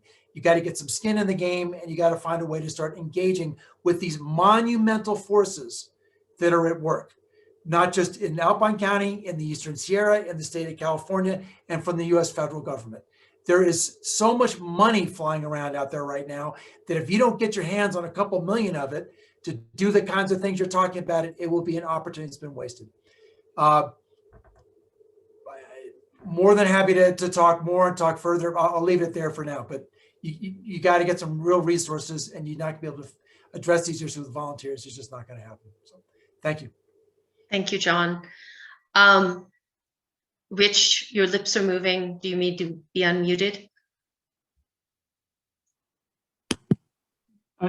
No, I really appreciate what John just said about the money that's coming. And, you know, again, I went and looked at the Great Outdoors Recreation Act, and it's in the billions of dollars. And my question, you know, is how does a local community get in line or present their case to get that kind of funding that John's talking about? And I don't know the answer. I haven't heard much, but the best way to do that is to have some money that's yours to prime the pump. So if Alpine County can say, we've got a revenue stream in Alpine County, we've got some resources, we're going to take $100,000 and we're going to leverage it to get $1 million. Everybody's got to get their skin in the game. It's a tough message. It's a tough thing to think about, but you got to look at what the authorities that the county has uniquely to its own, that's going to give it some leverage to be able to go after the rest of these sources of funding. Great American Outdoors Act is very complicated. The Forest Service is dealing with a 20, 30-year legacy of deferred maintenance. We've got things, I'm sure you've got things up there, we've got things down here that are 20 years beyond their useful life. Campgrounds, bathrooms, all the rest of it, that they're still standing because the toilet paper has more structural integrity than the 2x4s holding the building up. So the Great American Outdoors Act is going to go to a lot of that deferred maintenance stuff. That's great. How do we leverage that into the next steps? And I think, Kimra, I'll leave one final thought. The first grant that MLTPA wrote to the state of California, Prop 1 was a watershed grant. And the grant that we wrote said, hey, if state of California, if you invest in a trail system up here to benefit our local watershed, there will be less sediment getting into the water that's going to Los Angeles. And we got a $150,000 grant for that. The watershed that you guys are working from is a perfect frame to do this work. But you got to go talk to Ron. You say, Ron, how are we going to get some money out of the S&C to get paid people out on the trails that's going to benefit the watershed? That's where the money is. And it's out there. Hustle, go forth, and prosper. Thank you. Thank you, John. And I see, Matt, you have your hand raised.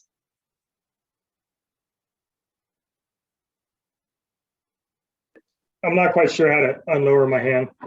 We just figured out how to raise it. So sorry for any previous talking over people. I just literally didn't know how to raise my hand in Zoom.